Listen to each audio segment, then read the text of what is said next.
Hello everyone, welcome to my channel. ഇന്നത്തെ video എന്താണെന്ന് വെച്ച് കഴിഞ്ഞാൽ ചൊല്ലി കേൾപ്പിക്കുന്ന പരിപാടിയാണ്. അതായത് കല്യാണത്തോടനുബന്ധിച്ചിട്ട് നമ്മൾ പള്ളിയിൽ പോയിട്ട് അച്ഛൻ്റെ അടുത്ത് കുറച്ച് നമസ്കാരങ്ങളും പ്രാർത്ഥനകളൊക്കെ കേൾപ്പിക്കണം. അപ്പോൾ അച്ഛൻ നമ്മുടെ അടുത്ത് വൈവ് ചോദിക്കുന്ന പോലെ ചോദിക്കും. അപ്പോൾ നമ്മൾ ഉത്തരങ്ങൾ പറയണം. അപ്പോൾ അതാണ് ഇന്നത്തെ ടാസ്ക്. വിശേഷങ്ങളും കാര്യങ്ങളൊക്കെ അവിടെ വെച്ചിട്ട് കാണിച്ചു തരാം. അച്ഛൻ്റെ അടുത്തുള്ള വീഡിയോസ് എടുക്കാൻ പറ്റുമെന്ന് എനിക്കറിയില്ല, കാരണം ഞാൻ കുറച്ച് ടെൻഷനിലാണ്. ഞാൻ കുറച്ച് പഠിച്ചിട്ടൊക്കെ ഉണ്ടെങ്കിലും ഇപ്പോൾ വിശ്വാസ പ്രമാണം ചൊല്ലുമ്പോൾ കർത്താവിൻ്റെ മാലാഖ വരുമെന്നൊക്കെയാണ് സംശയം എനിക്കുണ്ട്. അപ്പോൾ എന്തായാലും പോയിട്ട് വരാം. ബൈ.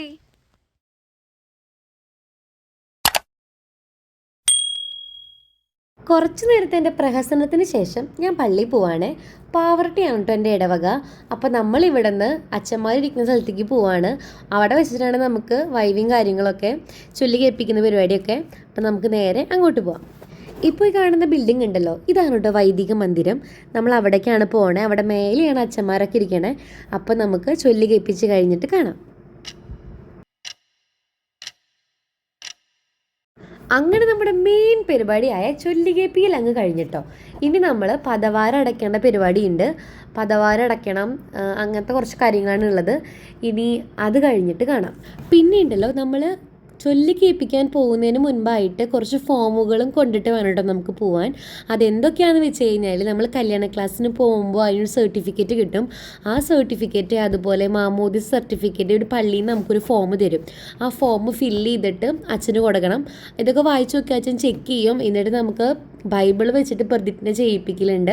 അതിന് ശേഷമാണ് കേട്ടോ ചൊല്ലി കേൾപ്പിക്കൽ സ്റ്റാർട്ട് ചെയ്യുന്നത്. അപ്പോൾ ഇത്രയും ഫോമൊക്കെ ആയിട്ട് വേണം നമുക്ക് അച്ഛൻ്റെ അടുത്ത് പോകാൻ. അപ്പോൾ നമ്മളിതൊക്കെ ചെക്ക് ചെയ്തതിന് അച്ഛൻ ഇതൊക്കെ ചെക്ക് ചെയ്തതിന് ശേഷമാണ് നമുക്ക് കല്യാണം വിളിച്ച ചൊല്ലുള്ളൂ പള്ളിയിൽ. അതൊക്കെ ഡേറ്റൊക്കെ ഫിക്സ് ആക്കി തരാം. അപ്പോൾ ഞങ്ങളുടെ എല്ലാ പരിപാടിയും കഴിഞ്ഞു. ഞങ്ങളിനി വീട്ടിൽ പോവാണ്. വീട്ടിലേക്ക് എത്തിയിട്ട് വിശേഷങ്ങളൊക്കെ പറഞ്ഞു തരാം കേട്ടോ. അങ്ങനെ ചൊല്ലി കേൾപ്പിച്ചിട്ട് ഞാൻ വീട്ടിലെത്തി. അങ്ങനെ ആ പരിപാടിയും കഴിഞ്ഞു. പിന്നെ എന്തൊക്കെയാണ് എൻ്റെ അടുത്ത് ചോദിച്ചതെന്നാണ് ഞാൻ പറയാൻ പോകുന്നത്. കുറേ ആൾക്കാരും കല്യാണം കഴിക്കണവരൊക്കെ ഉണ്ടാവും. അപ്പോൾ എന്തൊക്കെ വേണം പഠിക്കണം എന്നാണ് ഞാൻ പറഞ്ഞുതരാൻ പോകുന്നത്. ഫസ്റ്റ് എൻ്റെ അടുത്ത് ചോദിച്ചത് കുരിശടയാളാണ്.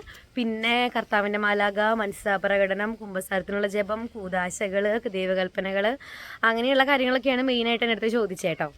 പിന്നെ അത് കഴിഞ്ഞപ്പോൾ അച്ഛൻ നമുക്ക് കുറേ ഉപദേശങ്ങളൊക്കെ തരും. നമ്മുടെ ജീവിതത്തിൽ എന്തൊക്കെ ഇനി ചെയ്യണം, എന്തൊക്കെ ചെയ്യേണ്ടതുണ്ട്, അങ്ങനെ കുറേ കാര്യങ്ങളൊക്കെ അച്ഛൻ പറഞ്ഞു തരും. അപ്പോൾ അത്രയും ഉണ്ടായിരുന്നു.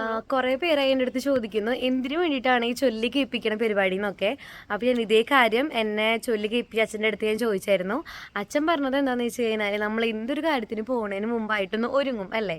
അപ്പോൾ അതുപോലെയാണ് നമ്മൾ വിവാഹം എന്ന കൂദാശയിലോട്ട് കടക്കുമ്പോൾ ഒരു ഒരുക്കത്തിൻ്റെ ഭാഗമായിട്ടാണ് നമ്മൾ ചൊല്ലി കേൾപ്പിച്ച കാര്യങ്ങൾ, പ്രാർത്ഥനകളൊക്കെ പറയണേന്നാണ്.